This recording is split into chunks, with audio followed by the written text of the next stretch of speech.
real conversations, and some hard truths. Gangs, drugs, and guns. Giving a voice to those willing to sacrifice. We have stories that need to be told. We have lessons that need to be taught. Protect and serve. Welcome to The Quiet Professional. Welcome back, everybody. Nathan Romas with you. Today, we will be talking about some shooting skills, ballistics, and debunking some myths. And for that, I've got a person with quite the exceptional resume. It's John Simpson on the program. So John is a veteran of the U.S. Army with over 40 years of practical experience in sniping and sniper tactics. He's a writer or author on topics such as news and tactics pertaining to security, police, and military.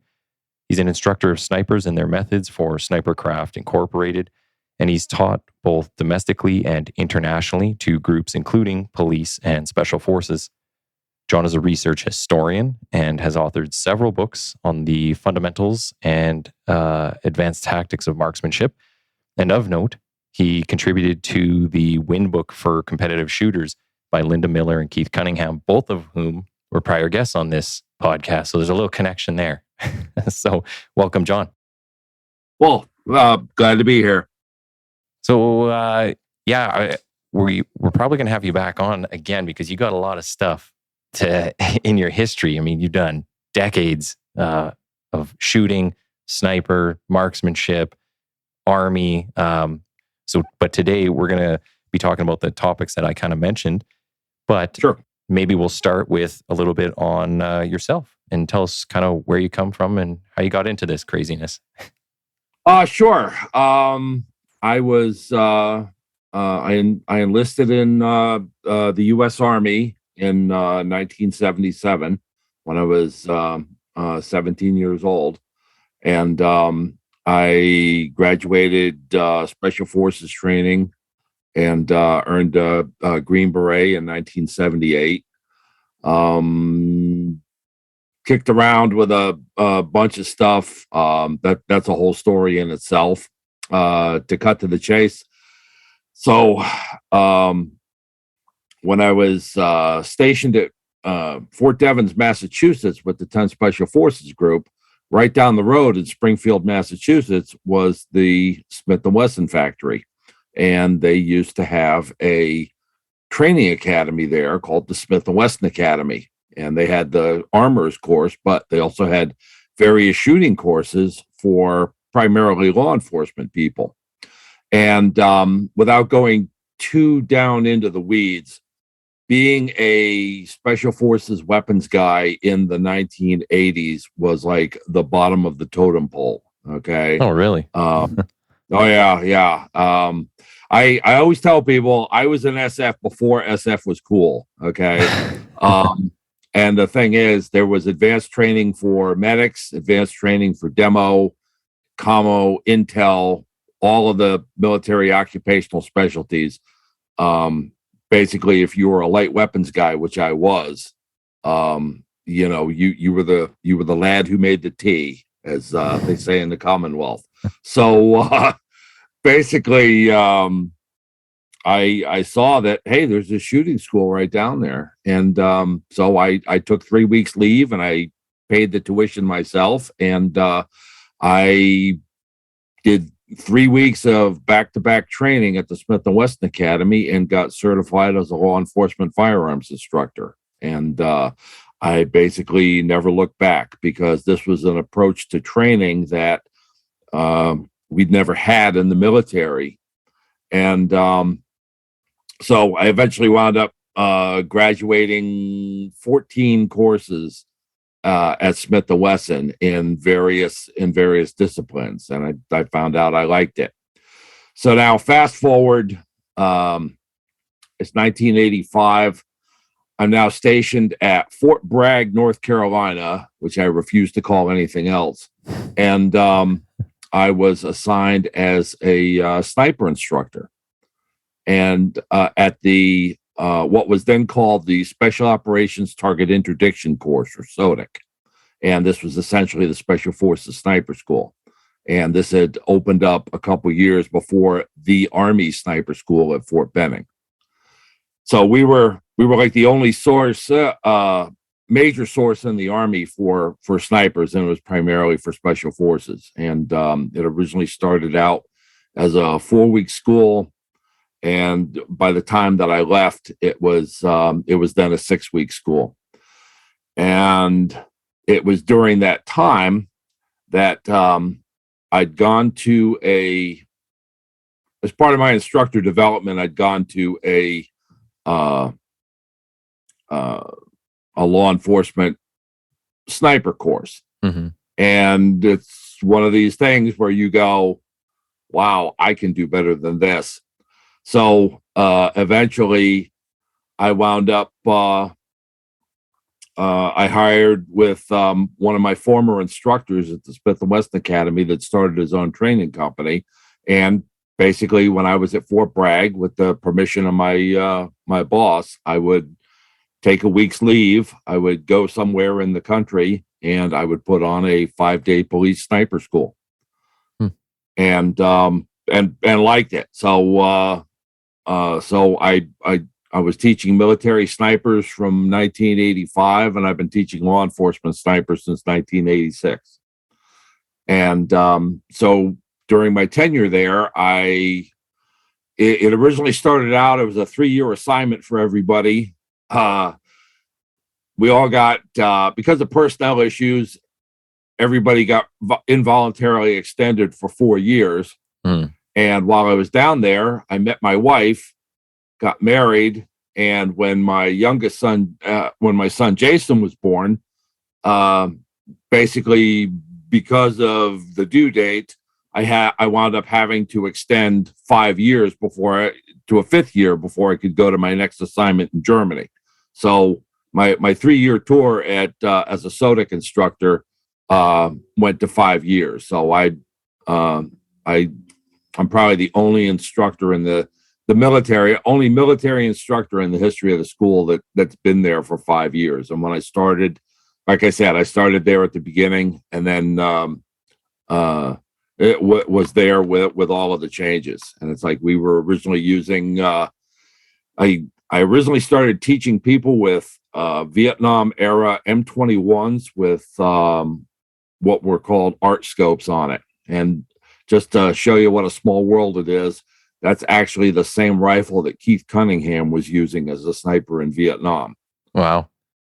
And the thing is, I've since checked the records on it, and those were, I don't know it was specifically his, but the thing is, every scope that we were using at Fort Bragg of the Art 1 variety had actually seen service in Vietnam. Wow. So we were using sniper rifles and sniper scopes that had been in Vietnam, and we were still training people on them.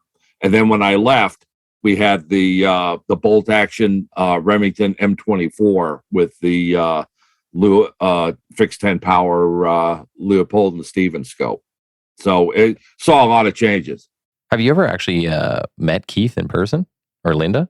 Oh yeah. Okay. Linda, yeah, they actually after we've been talking back and forth years ago, they came down to speak at Sniper Week in Florida, and I still have this photograph of where Linda and I are standing side by side, and it's like she only like comes up to here, and but yeah, their talk was very well received. But yeah, they'd I honestly can't remember the circumstances of when because they contacted me. I think it was because because of the stuff I'd been writing for a couple different magazines on correcting for the wind, that they wanted me to contribute a chapter to the wind book. Okay. And yeah, so that's how that wound up in there. So kind of going back a little bit further into your history, where are you from originally? And originally I'm from a little town in northern New Jersey. Oh. It's a place called Waldwick. So do you have any family that was involved with military or anything that kind of pushed you into this world? My dad had he was in the Army Air Corps in World War II. In fact, just about every, being a, being a boomer, just about every one of my, every close relative had something to do with World War II. Yeah. But other than that, it wasn't a big military family. I mean, it was just something that I was drawn to from an early age. Mm-hmm. Did you have did anybody kind of say, we don't want you to do that? We've seen, service and seen some stuff happen. No, my dad was all for it. Okay. So now kind of coming back to today, so you served through your career, and then you get into private sector. Right. Can you talk a bit about like the transition from military into what you're doing now, some of the private stuff? Well, it was a really bad transition, because the thing is, the guy that I took, they offered the early retirement to Special Forces, and I was actually working as a sniper instructor again. And the reason for that is after SODIC, I went and I did a tour in Germany with Special Forces, and there used to be this classified unit called the Commanders in Extremis Force, or the CIF, and that's where I wound up going. And I originally started out as the sniper instructor for the first team of snipers that was stood up. And it was and it turned out that it was actually a lot of the police related stuff that I'd been doing on my own. So I fit in pretty well there. Did that for 3 years. Eventually wound up in a job it sounds better than it is, but it's like I was appointed as the company master sniper, which means that I was the primary sniper advisor to the major that commanded the company. Okay. And so I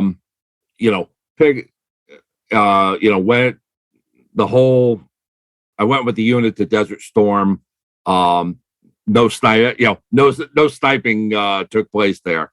And then so when I came back, it was one of these deals where I was looking at my next assignment, and rather than go back to a team, I told the sergeant major that, in all honesty, after the 3 years of practical application, after being a school teacher, it was like I'd come up with so much new stuff and I'd learned so much stuff that basically I wanted to pass that on to other people. And 10 Special Forces Group had one of the most robust sniper schools in special operations. And I volunteered to go there as an instructor. And then I eventually wound up as we had the NCOIC, who was overall in charge of the school. And then I became, I created the position of chief instructor, and I was working, basically working behind the scenes to fix the program. Okay. Because it was seriously broken. At that time, were you doing any training with like small arms, pistols? Did they do anything with that, or is it just strictly on the rifle? Oh, on at the sniper school? Yeah, kind of while you're doing these schools. Yeah, we had. I mean, the thing is, there was one time when the group commander, there was like a real world assignment coming down, and he's like, "Hey, can you put together some some rifle training for the guys in preparation for this?" And it was like, "Well, yeah, sure. I mean, anything to do with rifle marksmanship." That's always been one of the traditional jobs of a like a unit sniper school. They're the go-to guys for, not so much small arms training, but for the marksmanship training. Yeah. So I was just wondered, like, is it just strictly to go there? Do you go to like a different school then to learn about using a pistol or maybe even different type of weapon system? Oh yeah. Well, when I was in when I was in Germany, it's like pretty much as soon as I got there, I had to go back to the States, back to Fort Bragg, which I just left for an 8-week school on which was like it's like one of the best schools I'd ever attended, civilian or military, and it was essentially it was the it was the Special Forces door kicking school, and so it was. You can imagine, with a lot of police SWAT programs are like 40 hours long, and to do this for 8 weeks. I mean, we were doing everything but getting bullets to shoot around corners. Yeah, I mean it, and it was like it. To this day, they still the most professional instruction I've ever encountered. There was during the whole time.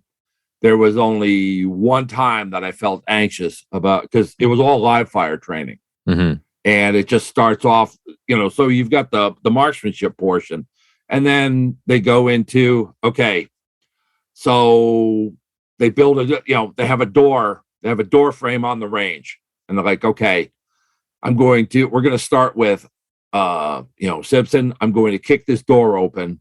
You're going to step inside and you're going to fire 2 shots at the silhouette target you see on the other side of the door. Kick, bang, bang. And then from there, they just keep on stacking more and more stuff onto it till in the end, you're doing multiple building, multiple story takedowns. And as I said, there was only one time that I felt any kind of anxiety. And that was the first time that we were doing a nighttime live fire room clearing with aiming lights.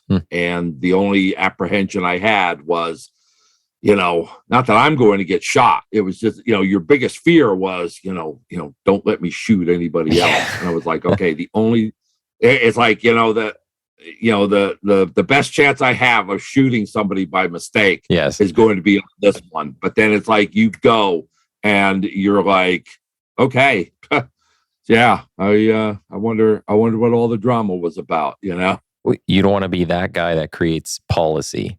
Yeah. That they name it after. Yeah. So anyway, getting back to your question, so I retired, and it's like, hey, I'm gonna do this full time, and the guy that I was working for, he had this. So basically, his business strategy is that I would do work for him, but he didn't have to pay me. Oh, okay. Yeah, and it got really bad for a while, and it was so it was one of these deals. It's like I wound up having to quit him, and I went to work for a company for a while where I was working as a strike breaker, but that's another story in itself. Nothing sniper related there. So so eventually I wound up I linked up with Derek Bartlett at Snipercraft and started working as an adjunct instructor for him, and so went around the country with doing police sniper training with Snipercraft, and then once people start hearing about you, then I got to go back to the Smith & Wesson Academy as an adjunct instructor, and designed the 5-day sniper school for them, and then put that on a couple times. And then while you're at these places like Smith & Wesson, and you also worked for SIG Arms, I think it was? Yes. when you're there and you're teaching these courses, do they ever come to you and ask you to help develop the next prototype or next firearm or what, some input? No. Oh, you think you would ask those people? Right. Yeah. Yeah. A lot of times it's like I'm not there long enough. Because it's like I'm only as an adjunct instructor. It would probably be different if I was a full-time employee, but being an adjunct instructor, I'm like literally there, except for the time that I spent developing the course. I'm like literally there for just the 5 days. Oh, okay. I see. So you drop in, you parachute in, you exactly. do the course, you're out. Okay. Oh, and with sniper craft, so is their main focus with police training, or do they do pretty much anybody? It's only with. But the thing I like about sniper craft is, and I hope this doesn't tick off too many civilians. It's like sniper craft training is only available to primarily police and basically military, very rarely security, but you have to be active duty and sworn either police or military in order to get trained by sniper craft or to get a hold of their publications. Okay. And one of the things, maybe this gets into a little bit of the myth busting around some of the firearm stuff. Yeah. But could we talk a little bit about the type of rounds used and some of the ballistics? We don't have to get into like the wound stuff, but just why we use the type of rounds we use. And even if you can offer a piece on why we use 9mm in pistols as opposed to anything else. But I mean, a lot of it comes down to what the government happens to be using. So we, the NATO standard is the 7.62 NATO, which is actually 7.62 by 51mm, and is kind of equivalent to the .308 Winchester, which is the civilian loading. And basically, all that is just a it's a product improved version of the old 30-06 round from 1906, and where the 7.62 came from is we'd had the 30-06 for decades, and it was actually through research that everybody was good. The ordnance engineers were going, something like a 276, would have, better performance and they can carry more bullets and all this stuff. And just to give you an idea of how long ago this was, Major General, 2-star General Douglas MacArthur was the chief of staff of the Army. Wow. And basically the ordnance engineers came to him and said, hey, for this next rifle, we'd like to do it in this caliber, and here's the research that goes with it. And apparently, the story goes that MacArthur was sitting there and said, "Well, gentlemen, I really appreciate your research, but the next rifle is going to be in 30-06." Yeah. And so that's that's why I don't know if you're familiar with the M1 Garand, but a lot of people ask, well, why with the 8-round clip, why did they settle on 8 rounds? And the thing is, it's like, well, in the original caliber it was going to be in, you could fit 10 rounds into that clip. And when they basically upsized everything to accommodate the 30-06, that's why it became an 8-round clip. Wow. Because you only put that many bullets in the same space. So, and then the thing is, it's like the reason why we had the 30-06 in the first place, you got to understand, there's always been this target shooter mentality when it comes to this stuff that has never, ever translated to the actual battlefield. So if you look at the original sight for the M1903 Springfield rifle, the one that you like raise, the one that hinges upward, the tangent sight. Most people remember that the the very top notch, because the thing is, you slide the scale and it goes up to like, 24, 25, 2,600 yards. And most people don't realize that the very top notch on that was, if you put the front sight in that aiming notch, that was supposed to be your 2,800 yard zero. Jeez. And people look at that nowadays and they're like, and because, you want to talk about, what a research historian does. And this is kind of it. It's like, okay, the top notch on the M1903 was a 2,800 yard zero, but that doesn't mean that, Alvin York was standing there in the standing offhand position, dropping people effortlessly from 2,800 yards away with irons.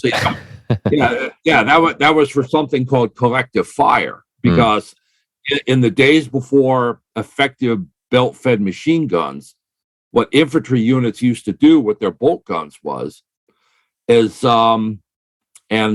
you used to see a lot of this in the British and the Canadian military, which is actually where we kind of learned it from.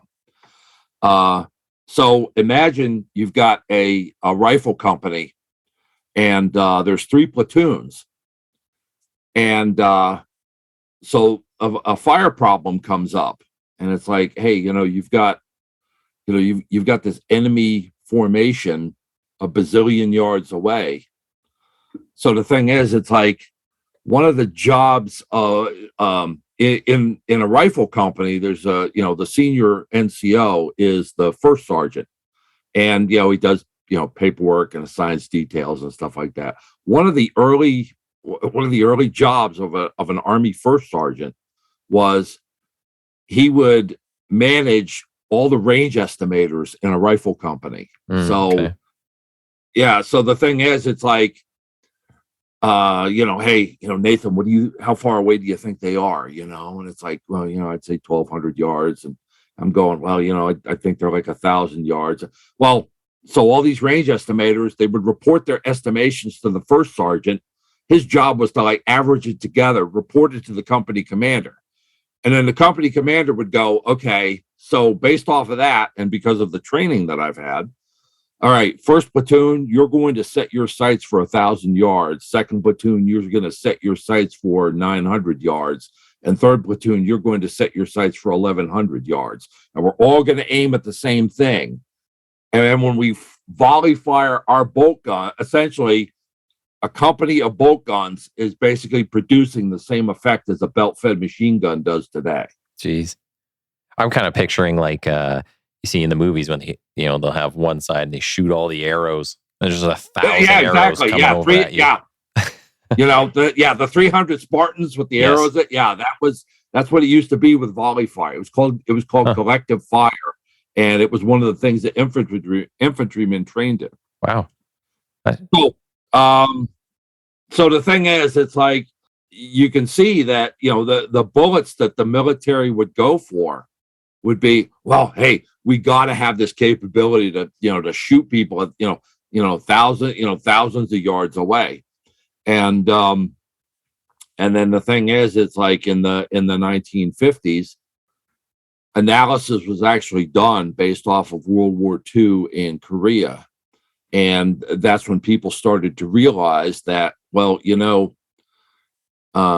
when people are doing what I call soldiers doing soldierly things, you really can't, it's really difficult to shoot people at that distance. And, teaching young Joe in the 1st Infantry Division how to read the wind, especially when it's 6 months later at 3 o'clock in the morning, is problematic. So they were like, instead of this whole 7.62 thing, this whole 5.56 or 223 Remington, which is the same bullet, is actually actually answers the mail. And so that's now, as far as the current bullets coming in, you know what, I I like stick all my, you know, I put my stake in the ground with the 308 Winchester and the 223. And in fact, most of the with sniper craft, it's like our recommendation is that, you know, people stick to 308 Winchester. Yeah. It's a very mature round. There's a lot of different bullets that are available for it. Because speaking of ballistics, one of the things that we found over the years is that a bullet that's very good for dropping people just isn't as effective as shooting somebody through a pane of glass and then dropping them. Mm-hmm. So so one of the things that we push for is, hey, find yourself a good anti-personnel round, what we call the open air round, and then, have a barrier penetration round. Yeah, I've heard about that. Like, so one of the things I think a lot of people or the public don't really realize is there's a lot that goes into researching this stuff and making sure you have a round that can hit your target, especially for police, hits your target, but doesn't go through the next 6 people, right, or through the brick wall behind them. And you're like, that was a little overpowered. So just the amount that goes into it. And then also, do you ever get questions like, or maybe you just hear it in general, but people go, why didn't they just shoot the gun out of the person's hand? Why didn't they just shoot? Why didn't they just kneecap him when he's in mid full sprint? Like, right. So how do you kind of answer those? Yeah, I mean, that's actually one of the things that we've had to address. And I've actually written an article regarding the shooting to wound thing, because we have a police chief here in Georgia that believes he's qualifying his people to be able to shoot to wound, and really? It's a very, very, very bad idea. Yeah. But basically, it's interesting you ask about the shooting the weapons, because basically, although it's been done, the first, the whole story never actually makes it into press. So the other organization that Derek Bartlett is associated with is, while he's the owner and director of Snipercraft, he's also the president of what's called the American Sniper Association. And if anybody is a police sniper, they need to join the American Sniper Association. Okay. Because one of the things that they do is, and I'm not affiliated with the ASA. I help out with some of the statistical work on it, but it's all run by cops. And so one of the projects that they did, and if you want, I'll send you a link. Years ago, when this whole thing about, hey, shooting guns out of bad guys' hands and all this stuff, what they did is they went down to the evidence locker, got a bunch of guns that were getting ready to be destroyed, and they took them out to the range, and they built a fixture, and they loaded the guns up, and they shot them. And they basically created a DVD that's available from the ASA for legitimate law enforcement. Okay. And so basically, long story short, the conclusion is, don't do this. Don't brief you can do this. Don't train to do this. So I'm guessing the DVD is just a ton of misses, even with people who are highly trained. No. I mean, assuming you can hit it, the DVD is like, this is what happens when you fire a bullet at a fully loaded handgun, okay, or shotgun. And basically, it's like, what people fail to tell you is that there's a sympathetic detonation that often happens. And this idea that there's there's this magic sweet spot that you can, shoot the gun out of the guy's hand, because without getting too much into the legal aspects of it, essentially, if you're not justified in using deadly force to resolve a situation, then you're basically sending deadly force that person's way. Yeah. When you think it's, when you feel that you're not justified in killing them. Yep. Yeah. No, I get what you're saying. And it's the same. It's the same thing with shooting to wound. In the article, I looked at it from the point of view of the wound ballistics, and that's because I don't know if you ever heard of the leading expert in wound ballistics, the late Dr. Martin Fackler. No. Yeah. See, and it's not just you. It's like if you've ever heard about shooting, testing ammunition by shooting it into a 20% gelatin block. Yep. Marty Fackler is the guy that came up with that. Okay. Because prior to that, people were using clay and wet paper, wet phone books, and everything else. And the thing is, it was just like, without getting too down into the weeds into it, it was like the biggest problem with all of that stuff is people were overly impressed by the temporary wound cavity. And what Marty had found out is that, you fire an AR-15 into something, and there's this, oh wow, look at that,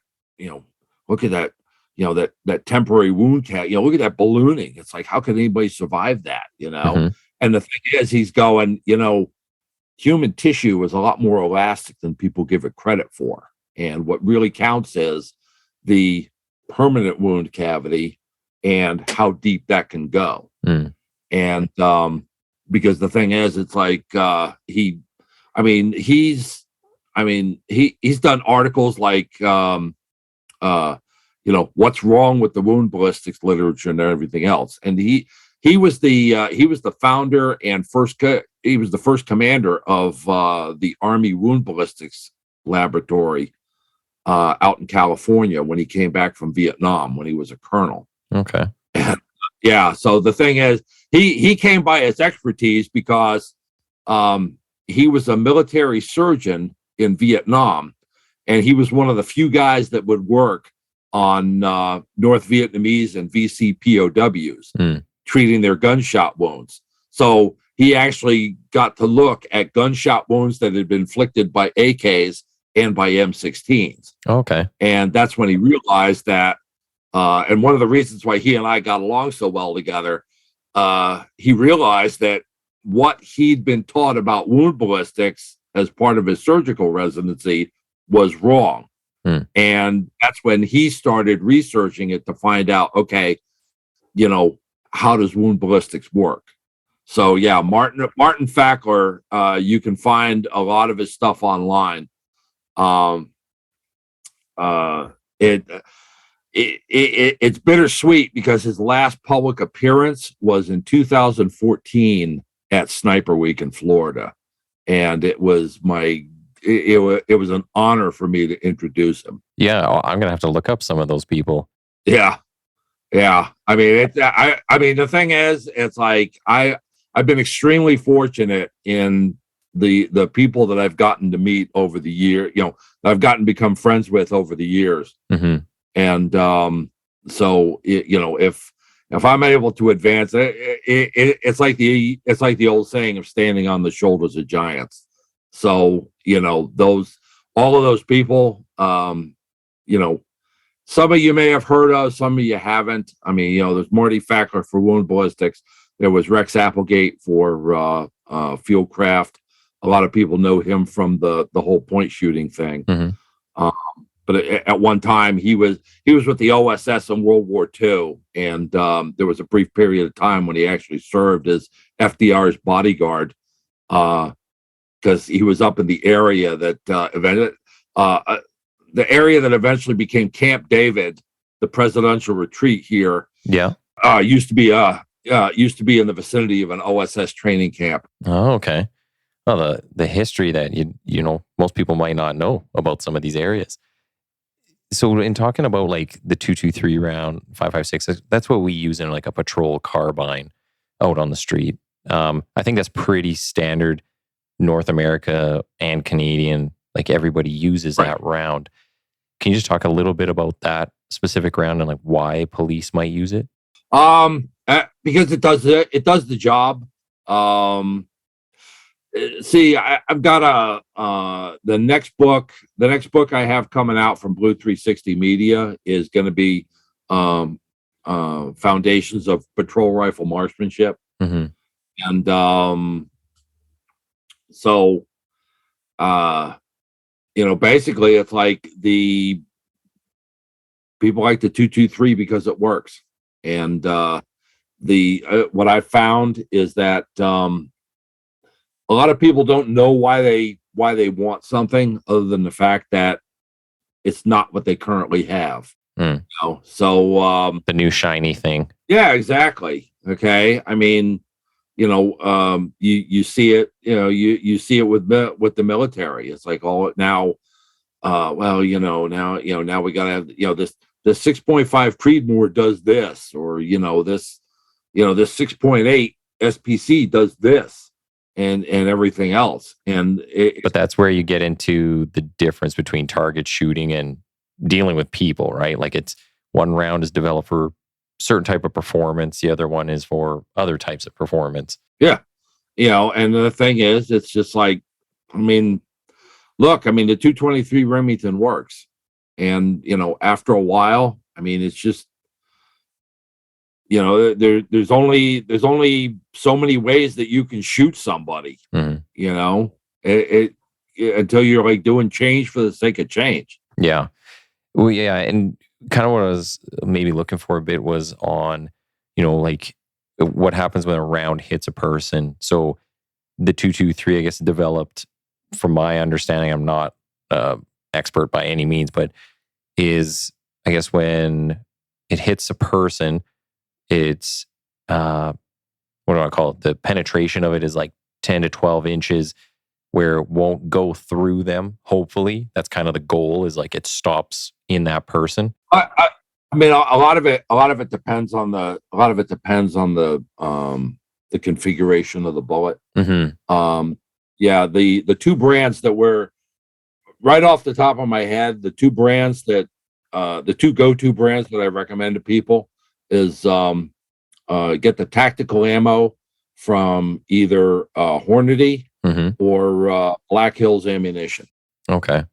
And I mentioned in my current book, Foundations of Sniper Marksmanship, I also mentioned both of them as the go-to ammunition manufacturer. Yeah. And just because of the performance of it, like what it's supposed to do, it does it, right? See, for years and years, so for, talking about police sniping, for years and years, people were using this 168 grain boat tail hollow point match round, but they didn't know why. Okay. They just thought it was like some vague, best of. And, but when you started looking at the shootings over the decades, it was a case of, that hollow point on there, that's not a wounding hollow point. And this is one of the things that Marty Fackler found out, is that that hollow point is actually an artifact of the manufacturing process. Oh. So when you make full metal jacket ammunition, normally you've got a lead core. The lead core is shaped, and then they take the copper jacket and they draw it over the lead core, going from the nose to the tail. And that creates a solid point, and the lead base is exposed. Well, the thing is, for aerodynamics, and this is kind of counterintuitive, the base is actually more critical than the nose. Okay, you can, and people have done this in experiments.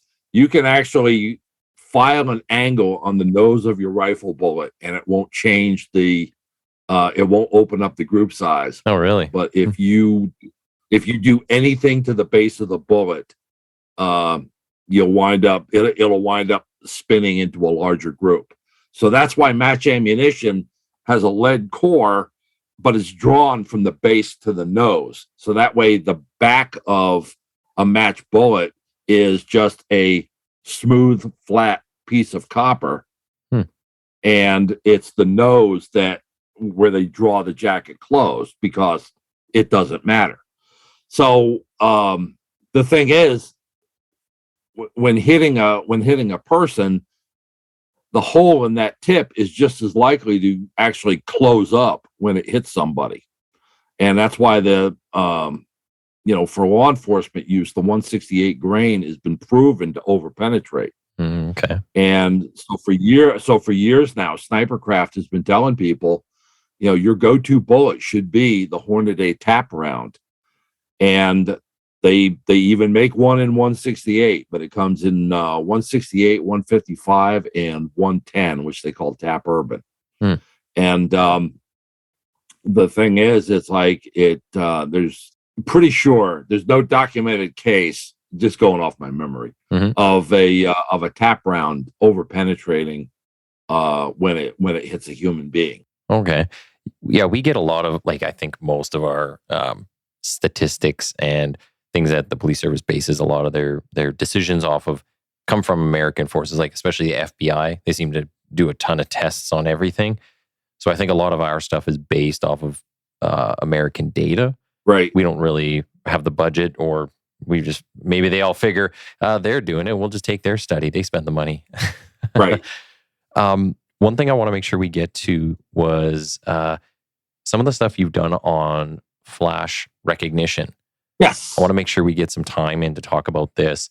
So sure. I thought this was a very interesting topic because of where it developed. So if you could kind of run us through some of the history of it. Sure. And then what you managed to change this into for sniping or police training. Yeah.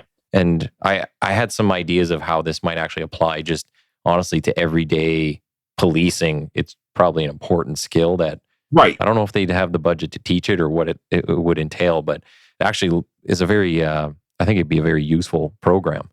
Okay. Well, before I begin, let me just say I do a 3-day flash recognition instructor course under contract. I don't hold it regularly.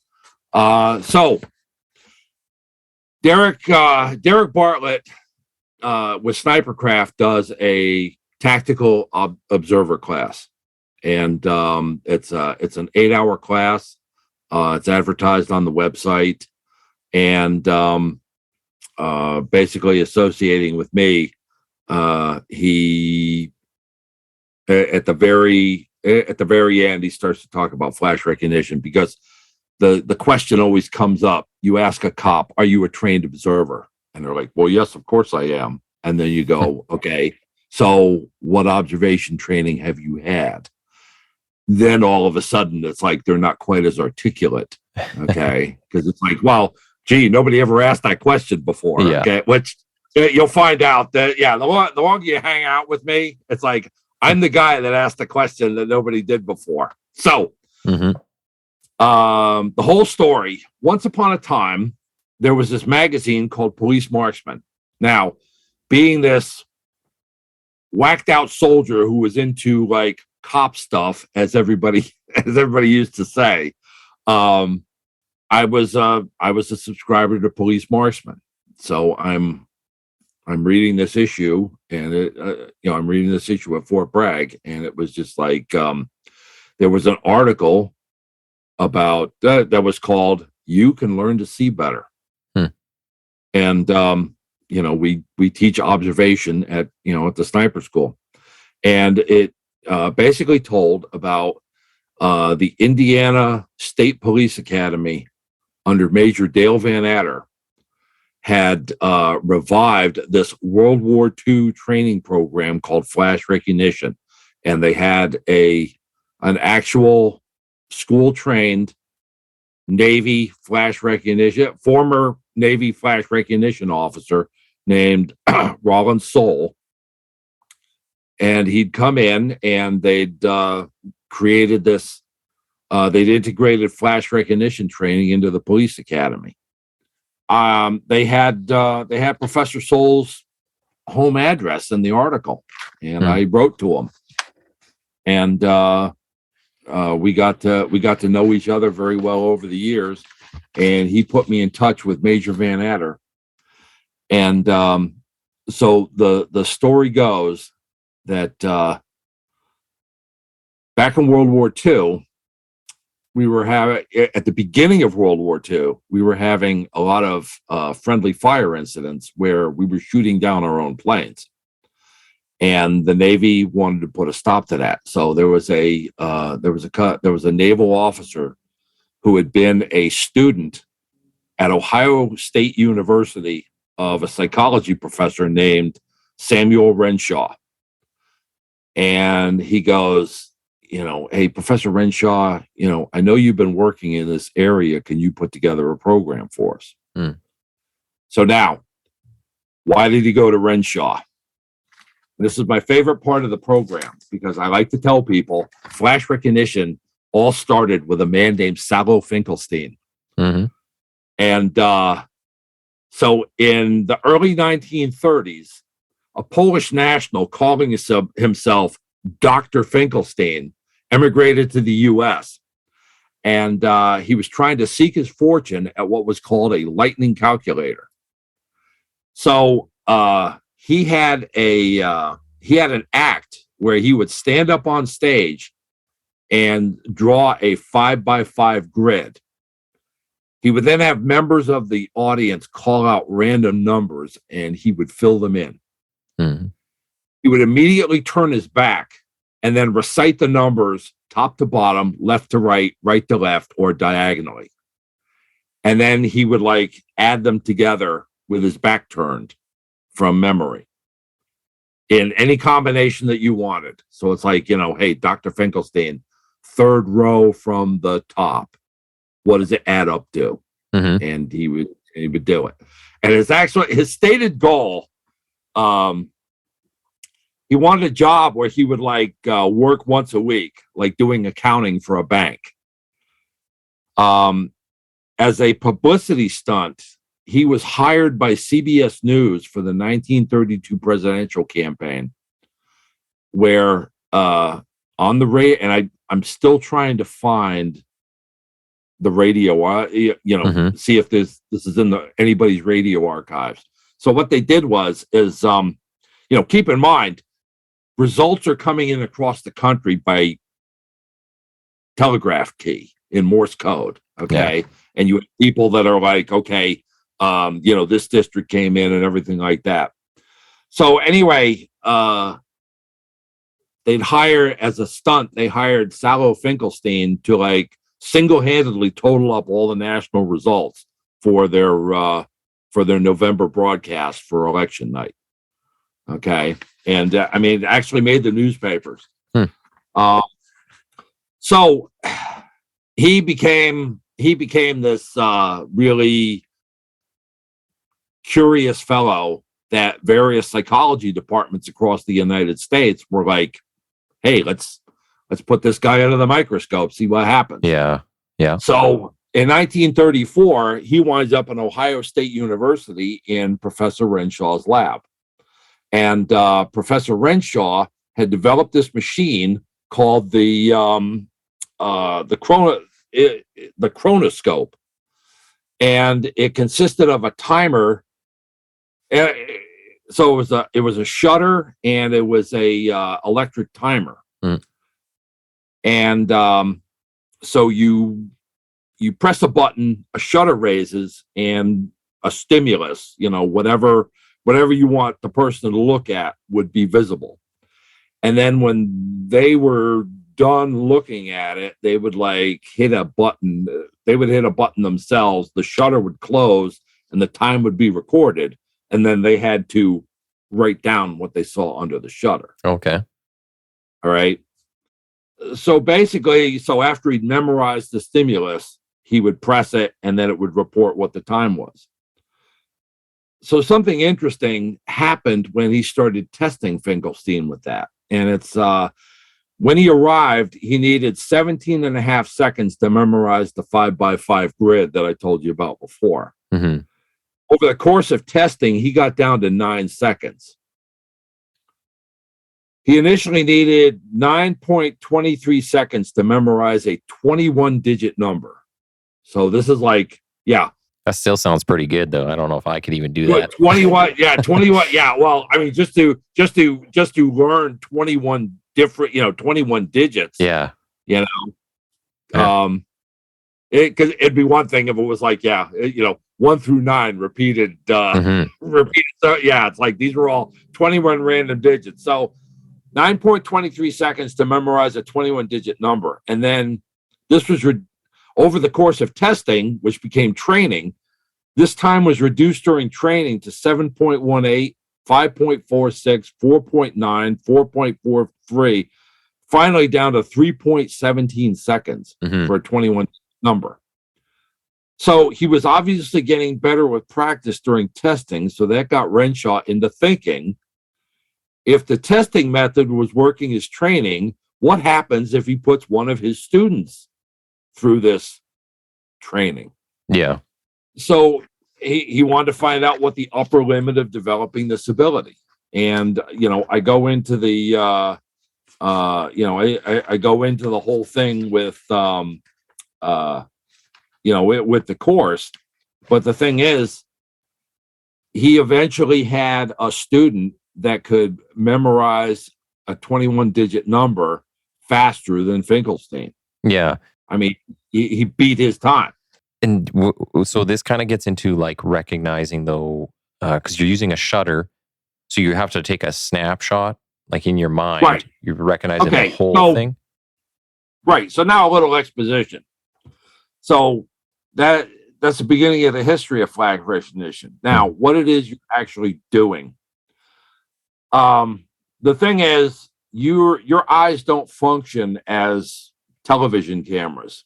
Okay. What you're doing is you're actually assembling the whatever it is that you see. It's just that your visual center has evolved so that this is a seamless operation. Okay. Basically what happens, being an English speaker, or having learned to read in English, you read from left to right. Mm-hmm. So if I had, let's just say I had a 7-digit number, okay, and for simplicity's sake and ease of memorization, we'll just say it's 1, 2, 3, 4, 5, 6, 7. Now, you read that number and it's like, yeah, okay, you put it together from left to right. Mm-hmm. But now let me just interpose a mechanical shutter in between you and that number. So let's say I have it's a slide. It's a slide on a digital projector, PowerPoint slide. And now that number doesn't appear except when I open the shutter at 1/100th of a second. Mm-hmm. And then it closes. If you try doing it the way you're normally conditioned to do it, you'll go 1, 2, 3, and then the shutter's closed. Mm-hmm. What flash recognition trains you to do. So basically, just like a physical activity, flash recognition actually rewires the visual center of your brain by demanding that you do more than you're used to doing. Mm-hmm. So that eventually you reach a point where the number comes up. You don't go 1, 2, 3 and assemble it in your head. You just go bang. You get that image and the shutter closes, but you've got, it's 1, 2, 3, 4, 5, 6, 7. So one of the examples that you gave on here too was like looking at somebody's face, and you don't look at a face from left to right, and then you don't go like the eyes, then the nose. You basically just look at it, and then you recognize that person, right? Or whatever you're looking for. Right. I was thinking this too, when it comes to like police work, a lot of surveillance work, some of the stuff we do, like with our team, we walk through a lot of the venues, so bars and casinos and stuff.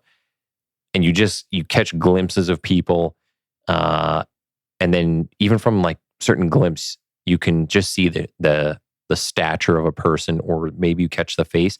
You're like, yeah, I know who that is. Like within a split second, you know exactly who you're looking at. And I was thinking of a way, because this sometimes comes up in court even, and they'll go like, well, how do you recognize a person? It's like, I just know. I don't know how to explain it, but like I've seen them before. I just recognize it. As soon as I saw this person, I can tell by the face or the stature or the silhouette. Like, Right. you can tell that. So it got me thinking like that must be kind of related to this training or this type of stuff. Yeah. So basically, the way that Renshaw used to use that very example, where he was just like, okay, you're walking on the street and you see your Aunt Mary. Mm. Now, getting back to World War II, the system that we had at the time was for teaching aircraft recognition it was an acronym called WEFT, EFT, which stood for Wings, Engine, Fuselage, and Tail.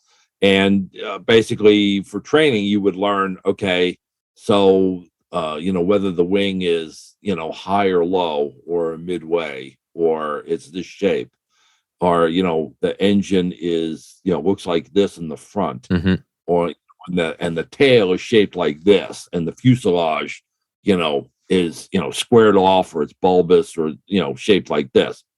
And the thing is, the GIs that were using that at the time basically came up with their own version of what WEF stood for.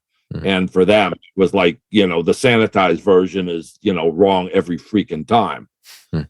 And so when the way that Renshaw addressed that is, he would go, hey, look, I mean, when you see your Aunt Mary walking towards you on the sidewalk, you don't go, okay, so the forehead's right, and the nose is like this, and the eyes are shaped like this, and, the chin is like this. Oh, that's Aunt Mary. It's like, no, you look at that face, and that face is, oh, that's Aunt Mary. Yeah. Okay. And that's what he told, and that's what he called total form. So the example I used before with the 7-digit number, it's the difference between assembling pieces of whatever it is and then being forced to use total form. Okay. So that you're seeing, so you're not seeing the parts of Aunt Mary's face. You see Aunt Mary's face and know that's Aunt Mary. Well, yeah, it's like, obviously. But the thing is, when you're looking at a license plate, you can go, it's HFA 404. Mm-hmm. Assembling it, or you can just go, hey, that's the that license plate. Turns out that's the one that we have a BOGO on. That's actually a good example. I'm going to use that. And the thing is, it's not mine. That's actually from Indiana, because Van Adder was so proud of this program, and he actually did research on the results. So the original intent of the program was to improve performance in shoot-no-shoot exercises. Mm-hmm. So he had an original test group of 21 students out of a class of 74, and they achieved a 23% better average score in decision-making exercises than the control group that hadn't received flash recognition. Oh. And then he documents the results of a class from 1989, and it was like, so reading numbers at 1/100th of a second, class average went from 42.2 to 57.4. Reading words under the same conditions went from 32 to 80%, and seeing and retaining license plates at 1/100th of a second went from a class average of 32% to 85%. Wow. And then once these guys hit the street, they actually had a decrease in vehicular accidents, and they had an increase in on-site arrests. Oh, really? Okay.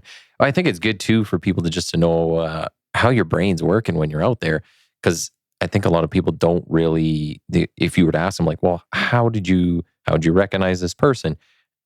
They wouldn't think of a way to articulate that. Yeah. But you read from left to right. But when you look at a face, how come I can just look at a face and know who the person is? I don't have to do the individual parts. The license plate thing is actually really useful too. They almost need to put this in recruit training to some extent.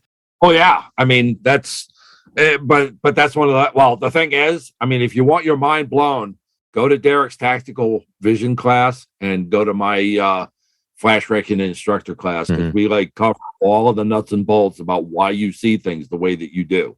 Because if you don't understand that, see the difference. There's a difference between training and education that most people don't understand. Okay, because it's like, if you were to ask most people, what's the difference between training and education? Maybe the application. See, training is actually it's a system of, all right, now Nathan, when A happens, you do B. Okay. And then if C happens, you do D. All right. So that's for an anticipated situation. Education is where you understand how something works and why it's done that certain way, so that when you run into an unexpected situation, you can go, you know what, this is what I need to do. Okay. So, training is good. Okay. I'm not bad mouthing training, but the thing is, education of us on a subject is what helps you with dealing with a chaotic situation or something that you haven't been trained to react to. Yeah. All right.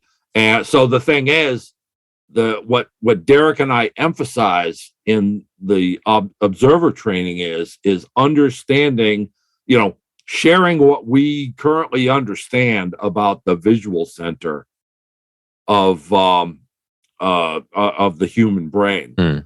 Because and it's one of these things where, I mean, I've seen people just like, mind blown with some of the stuff. Unfortunately, it's like it's all visual. I can't, there isn't too much that I can talk you through. But to give you one experiment that you and your listeners can do, and I'm going to try and get this right. So the thing is, you have your visual center in relation to your eye is just this very tiny spot on the back of your eyeball. Okay. And that's where your clearest vision is. And in order for you to see something, that is constantly scanning all over what you're looking at. And these are what's good. And these are called saccades. Okay. And the thing is, it's like you look at a spot, and then you look at another spot, and you look at it, and your brain is set up to accommodate this, and it creates this image in your visual center that what you're seeing is this flicker-free image of, like right now, it's me on your computer monitor. But that's a lie. Okay. Because the thing is, if you were actually able to see your eye scanning all over something, you would get dizzy. So the thing is, you are functionally blind in between where the last spot is and the next spot is seen. So your visual center shuts down in the brief period of time that it takes to scan that image together. And you can see this for yourself with the aid of a mirror. Okay. So what you do is you stand close to a mirror, and with both eyes open, you look at your left eye in the mirror. Okay. And then with your eyes open, quickly look over to see your right eye in the mirror. And what you're going to see is first you're going to see your eye staring back at you, and then you're going to see your other eye staring back at you, but you won't see your eyes move. Mm-hmm. You can't see your eyes move in the mirror when you flick them back and forth, looking at your eye, at each opposite eye. Yeah. You need a mirror to do. Yeah. But now, if you watched somebody else doing that, you would see the eyes move back and forth. I gotta go test this on the kids.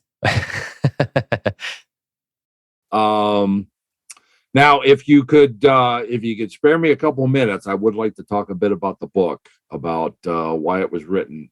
Yeah, and so that was one thing I wanted to get into too. So, I was going to add, I was reading the book that you sent ahead of time, and I was using that just prior to my carbine recertification. So it helped me kind of get back into the mental state of things, remembering some of the techniques. Like I'm literally sitting there shooting from the standing, the kneeling, the prone, and going like, okay, I got to make sure I'm stacking bones and make sure I'm, breathing, trying to focus on things. So if you could tell us like just how you got into the authoring of this. Yeah. So basically it was in connection with Snipercraft, and that's why on the cover it says based on Snipercraft principles. I was teaching a class with Derek, and there was only the two of us for the entire class.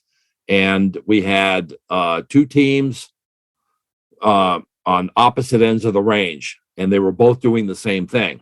And they were holding the rifle they had the small of the stock, and they were holding the pistol grip like the rifle was a pistol, because they had absolutely no experience with shooting a rifle. Okay.